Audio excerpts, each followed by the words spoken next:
है नाज़रीन, एक जैसे खबरनामे में आपका खैर मकदम है। आप देख रहे हैं एक जैसे खबरनामा मेज़बान रऊफ आज़मी के साथ। अगर आप हमारे चैनल को सब्सक्राइब ना करें हो तो फौरी सब्सक्राइब कर लें। ताज़ा तरीन खबरों के लिए, ताज़ा तरीन तबसरों के लिए देखते रहें एक जैसे खबरनामा मेज़बान रऊफ आज़मी के साथ। बेबाक बेखौफ बेलाग आपकी आवाज़ एक जैसे खबरनामा। एक जैसे खबरनामे में आपका खैर मकदम है। खबरों की सुर्खियाँ इस तरह हैं। मुल्क में कोरोना के मुस्बित मरीजों की तादाद 7.88 लाख से तजावज़ कर गई है। नाजरीन, भारतीय जनता पार्टी से डरने लगे लोग, झूठ अफवाहों से मुल्क को गैर मुस्तहकम करने में लगे मोदी। कोरोना वायरस से सबसे ज़्यादा मरीज महाराष्ट्र, दिल्ली, पंजाब और मध्य प्रदेश में शफायाब। रजनीकांत, कमला हसन, तमिलसाई, अजीत स्टालिन ने वोट डाले। शुमाली कोरिया का जापान ओलंपिक खेलों में शिराकत से इनकार। चीफ जस्टिस रमन मुल्क के 48वें जस्टिस होंगे। आपको अपने काम का फल मिलता है, राहुल गांधी। दिल्ली में रात 10 बजे से सुबह 5 बजे तक नाइट कर्फ्यू का इनेकाद। ममता दीदी का गुस्सा जाहिर करता है कि वो इंतखाबात हार रही है। नरेंद्र मोदी की तनकीद। 1 बजे तक बंगाल में 54, आसाम में 42.22% वोट डाले गए। नाजरीन, खबरों की तफसीलात इस तरह हैं।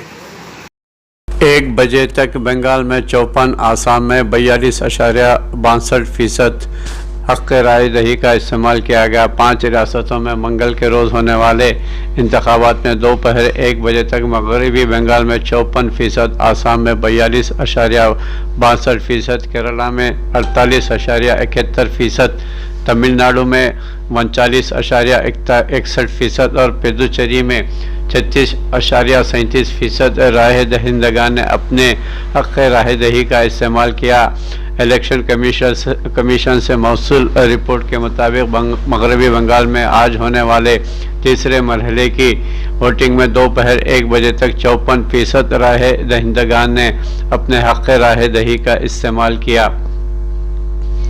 ममता दीदी का गुस्सा जाहिर करता है कि वो इंतखाबात में हार रही हैं। वज़ीर आज़म नरेंद्र मोदी ने आज कोच बिहार में इंतखाबी रैली से खिताब करते हुए कहा कि मगरबी बंगाल में कहीं पर भी तृणमूल कांग्रेस नज़र नहीं आ रही है। इन्होंने कहा कि मैंने हेलीकॉप्टर से देखा है कि बड़ी तादाद में लोग आ रहे हैं और उम्मीद है कि 2 मई के बाद बंगाल में तृणमूल कांग्रेस का वजूद ख़त्म हो जाएगा। नाजरीन, दिल्ली में रात 10 बजे से सुबह 5 बजे तक नाइट कर्फ्यू का इनेकाद अमल में लाया जा रहा है। दिल्ली में बढ़ते हुए कोरोना वायरस कोविड-19 के मुस्बित मरीजों के बढ़ने के पेश नज़र मंगल की रात से कर्फ्यू लगाने का ऐलान किया गया। 30 अप्रैल तक नाफिज नाइट कर्फ्यू के तहत रात 10 बजे से सुबह 5 बजे तक आवाम को घर से बाहर निकलने पर पाबंदी होगी। Delhi disaster management authority DDMA ने आज इस सिलसिले में एक गाइडलाइन जारी करते हुए आवाम से अपील की है कि वो कोविड-19 के रहनुमायाना खतूत पर अमल करते हुए खुद को भी बचाएं और अपने कुंबे को भी बचाएं। आपको अपने काम का फल मिलता है। कांग्रेस के साबिक़ा सदर राहुल गांधी ने अपने ट्वीट में भगवद गीता और राम चरितमानस के तर्ज पर कर्म का जिक्र करते हुए इन्होंने आज राफेल जंगी तैयारी सौदेबाजी में वज़ीर आज़म नरेंद्र मोदी का नाम लिए बगैर उन्हें हदफ तनकीद बनाया और कहा कि आप जो भी करेंगे उनका खमियाजा भुगतना पड़ेगा, इसका फल मिलेगा। फ्रांसीसी मीडिया के राफेल जंगी तैयारे के सौदे में एक हिंदुस्तानी बच्चों लिए के रिश्वत लेने के मामले के इंकशाफ करने के बाद कांग्रेस हुकूमत पर हमले आवर हो गई है और पार्टी ने इस मामले में पीर को खुसूसी प्रेस कॉन्फ्रेंस करते हुए वज़ीर आज़म नरेंद्र मोदी से मुल्क की आवाम को वजाहत पेश करने और असल हक़ाइक़ से वाकिफ़ करवाने और पूरे मामले की जामे तहक़ीक़ात करने का मुतालबा भी किया है। जस्टिस रमन मुल्क के 48वें चीफ जस्टिस होंगे।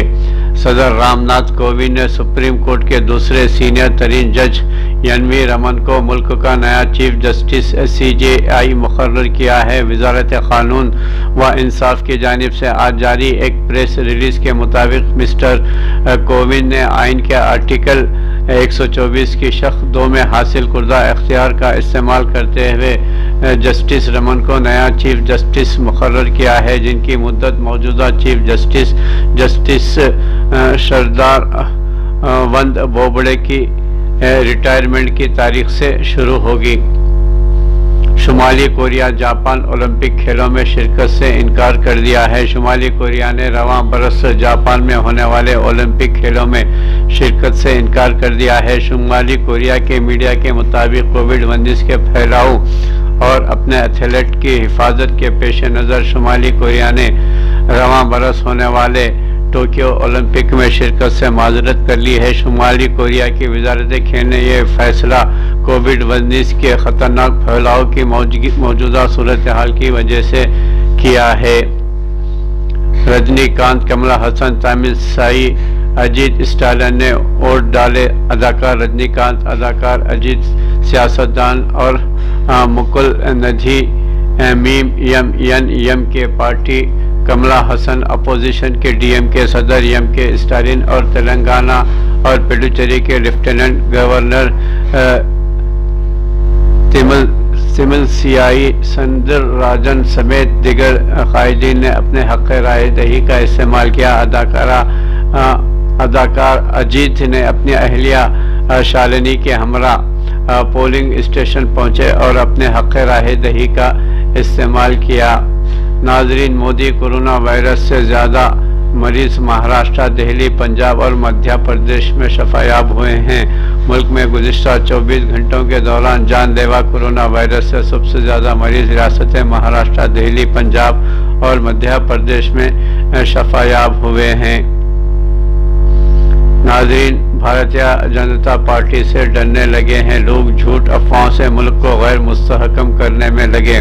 वज़ीर आज़म नरेंद्र मोदी ने आज कहा कि भारतीय जनता पार्टी के मुल्क में इलेक्शन इंतखाबात नहीं बल्कि महात्मा गांधी की खिदमत के मंत्र की बुनियाद पर मुल्क के अवाम का दिल जीता है और पार्टी की तोसी से डरते हुए सियासी मुखालिफिन झूठ और अफवाहों को फैलाकर मुल्क में अदम इस्तेहकाम पैदा करने की कोशिश कर रहे हैं।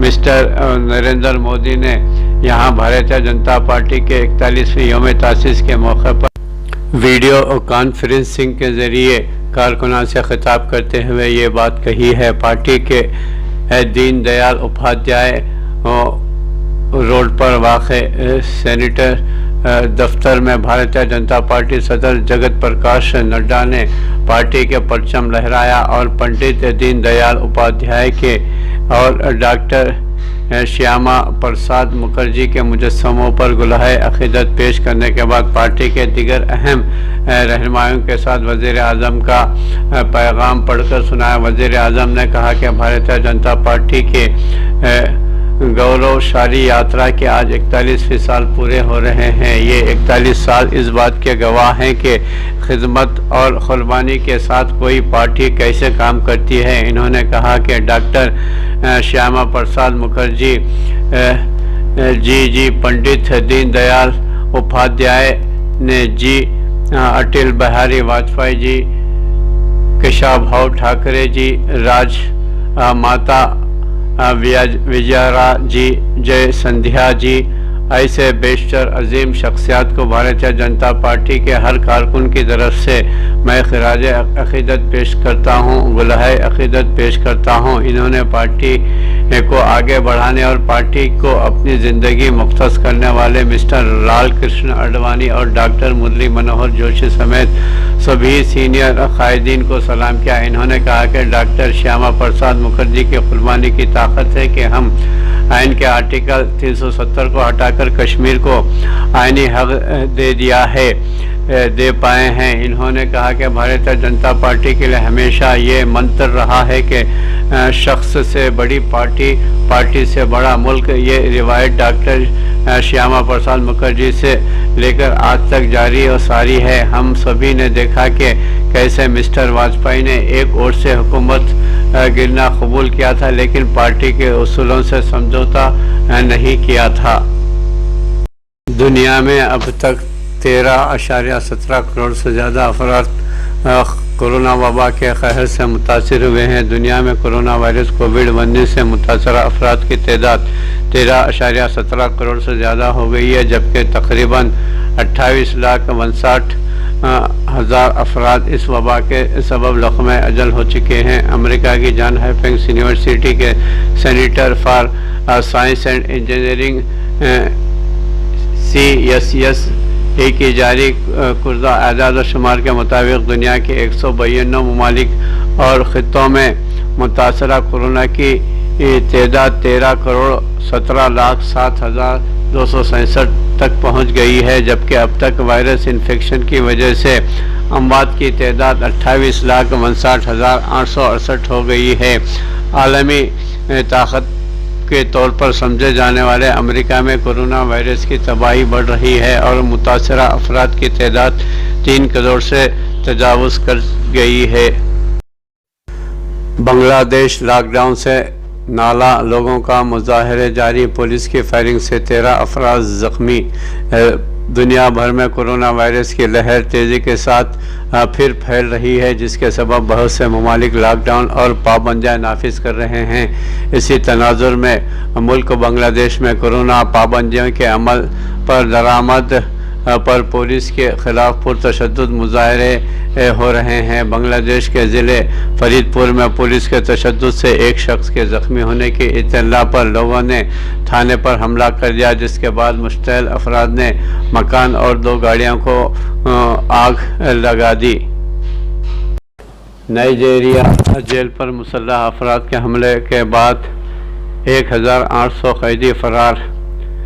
अफ्रीकी मुल्क नाइजीरिया में मुसल्लह अफराद ने जेल पर हमला किया, जिसके नतीजे में 1800 कैदी फरार हो गए हैं। गैर मुल्की खबर रसा एजेंसी के मुताबिक नाइजीरिया के सूबे एमू में मुसल्लह अफराद ने जेल पर हमला किया, जिसके नतीजे में 1800 कैदी फरार हो गए। हमले आवार मशीन गन, रॉकेट लॉन्चर और ग्रेनेड समेत दीगर भारी हथियारों से लैस थे, जबकि हमले के नतीजे में पुलिस और मिलिट्री की दीगर इमारतों को भी शदीद नुकसान पहुंचा है। जेल हुक्काम के मुताबिक फरार कैदियों की गिरफ्तारी के लिए कार्रवाइयाँ जारी हैं, जबकि अभी तक किसी भी ग्रुप के जानिब से हमले की जिम्मेदारी कबूल नहीं की गई है। उत्तर प्रदेश में NSA का गलत इस्तेमाल, इलाहाबाद हाई कोर्ट ने 120 में 54 मुकदमात को किया खारिज। मुलजिम को मुनासिब कार्रवाई की सहूलत फराहम करने से इनकार, दौरान केस जमानत को रोकने के लिए कानून का बार बार इस्तेमाल और फौरी हिरासत में लेने उत्तर प्रदेश पुलिस की ऐसी कार्रवाइयाँ हैं जिस पर इलाहाबाद हाई कोर्ट ने सख्त तनकीद की है और बेशतर मुकदमात को खारिज कर दिया है। इस ज़िमन में फैसला सुनाया जिन्हें NSA के तहत हिरासत में रखा गया। कोर्ट ने 94 हिरासतियों के तहत 32 अजला में ज़िलाई मजिस्ट्रेट DM के अहकामात को मनसूख कर दिया और ज़ेर हिरासत अफराद की रिहाई का हुक्म जारी किया, जिसके बाद NSA के तहत दायर किए गए मुकदमात और बेजा हिरासतों की हकीकत सामने आ गई। इस बड़े फैसले से मुताल्लिक़ पुलिस FIR मुख्तलिफ जगहों पर कुलैदी तफसीलात फराहम करती हैं। अदालत का कहना है कि डिस्ट्रिक्ट मजिस्ट्रेट ने नज़रबंदी के अहकाम से मुताल्लिक़ जहाँ दस्तखत किए हैं उनसे अदम इत्मीनान का इजहार होता है। मुलजिम को मुनासिब कार्रवाई की सहूलत फराहम करने से इनकार, दौरान केस जमानत को रोकने के लिए कानून का बार बार इस्तेमाल और फौरी हिरासत में लेने उत्तर प्रदेश पुलिस की ऐसी कार्रवाइयाँ हैं जिस पर इलाहाबाद हाई कोर्ट ने सख्त तनकीद की और बेशतर मुकदमात को खारिज कर दिया है। इलाहाबाद हाई कोर्ट ने यूपी हुकूमत की जानिब से निहायत ही जालिमाना कानून कौमी सलामती एक्ट نیشنل سیکورٹی ایکٹ کا جس طرح کا استعمال کیا گیا ہے اس کو نشان زد کیا ہے، جو ریاست کو بغیر کسی الزام یا مقدمے کی گرفتاری کے اختیار فراہم کرتا ہے۔ انگریزی اخبار دی انڈین ایکسپریس نے مذکورہ معاملے سے متعلق پولیس اور عدالت کے ریکارڈز کی تفصیلات کے ساتھ تحقیقی انداز میں تحقیقی رپورٹ کو شائع کیا ہے۔ تفصیلات کے مطابق NSA کے تحت درج کیے گئے معاملات میں گاؤ کشی کے تحت حراست پہلا زمرہ ہے۔ گاؤ کشی کے تحت 41 مقدمات زیر دوران ہیں، جو باقی عدالتوں تک پہنچنے والی کل تعداد کے 1/3 سے زیادہ ہیں۔ ان میں سے تمام ملزمان کا تعلق اقلیتی برادری سے ہے اور انہیں گائے کے قتل کے الزام میں FIR کی بنیاد پر ضلعی مجسٹریٹ نے حراست میں لیا تھا۔ ان میں سے 30 تا 70 سے زیادہ کیسوں کو ہائی کورٹ نے UP حکومت کی جانب سے بے جا زیادتی کہہ کر NSA کے احکامات کو کالعدم قرار دیتے ہوئے درخواست گزار کی رہائی کا حکم دیا ہے۔ بزم صدف نے اپنے سرپرست اعلیٰ مرحوم صبی بخاری کی یاد میں انگریزی میڈیم طلباء کے لیے آن لائن اردو کلاسز شروع کی۔ ناظرین، اردو کے فروغ اور توسیع و اشاعت کے لیے سرگرم تنظیم بزم صدف انٹرنیشنل قطر نے ایک اہم قدم اٹھاتے ہوئے خلیج اور دوسرے ممالک میں قیام پذیر اردو کے شائدائی کے لیے آن لائن اردو کلاسز شروع کر دی ہے۔ یہ اطلاع بزم صدف انٹرنیشنل قطر چیئرمین شہاب الدین احمد نے بزم صدف انٹرنیشنل کے سرپرست اعلیٰ صبی بخاری مرحوم کی یاد میں منعقدہ بین الاقوامی آن لائن مشاعرے میں کیا ہے۔ انہوں نے شرکاء کو بزم صدف کے اغراض و مقاصد سے آگاہ کرتے ہوئے انگریزی میڈیم کے طلباء کے لیے بزم صدف دوحہ چیپٹر کی آن لائن اردو کلاسز کو ایک خوش آئند قدم بتایا ہے۔ یہ آن لائن کلاسز برطانیہ کی تجربہ کار استانی محترمہ میمونہ امین کی رہنمائی میں چلائی جائے گی، جنہوں نے پروگرام میں براہ راست مانچسٹر سے شرکت کی۔ بزم صدف دوحہ چیپٹر کے صدر ڈاکٹر ندیم ظفر جیلانی دانش نے آن لائن کلاسز کو مزید تفصیلات بتائیں اور ساتھ ہی سال بھر کے لیے بزم صدف دوحہ کی ترجیحات کو واضح کیا۔ انہوں نے ادیبوں اور شعراء سے گزارش کی ہے کہ نئی نسل کو اردو سے رغبت دلانے کے لیے ادب اطفال پر توجہ دینے کی ضرورت پر زور دیا۔ انہوں نے یہ بھی کہا کہ بزم صدف دوحہ اس ضمن میں عملی اقدامات روب عمل لا رہی ہے۔ معروف نقاد و ادیب پروفیسر صفدر امام قادری نے، جو بزم صدف انٹرنیشنل کے ڈائریکٹر بھی ہیں، پروگرام کی صدارت کرتے ہوئے بزم صدف کے سرپرست اعلیٰ مرحوم صبی بخاری کو خراج عقیدت پیش کیا اور کہا کہ ان کے جانے سے اردو کا ایک سچا عاشق اردو کا سچا عاشق اور بے لوث خادم ہم سے جدا ہو گیا۔ انہوں نے بزم صدف دوحہ کی انگریزی میڈیم کے طلباء کو اردو سکھانے کی پہل کا خیر مقدم کرتے ہوئے ایک اہم قدم بتایا اور اس عزم کا اعادہ کیا کہ اس تجربے سے فائدہ اٹھا کر کچھ اور زبانوں پر بھی اردو کی تعلیم کا سلسلہ شروع کیا جائے گا۔ پروگرام کے مہمان خصوصی محترمہ صوفیہ بخاری اہلیہ صبی بخاری صاحبہ نے مرحوم بزم صدف اور اردو سے اپنے خاوند کے تعلق کو یاد کیا اور مستقبل میں بھی اسے برقرار رکھنے کے عزم کا اعادہ کیا۔ اس پروگرام کی خاص بات یہ تھی کہ ہندی کے معروف شاعر ڈاکٹر مینو پراشرا مانسی اس میں مہمان اعزازی تھے اور انہوں نے اردو اور ہندی کے شعراء و ادبا کو ایک پلیٹ فارم پر لانے کی بزم صدف انٹرنیشنل کی کوششوں کو سراہا۔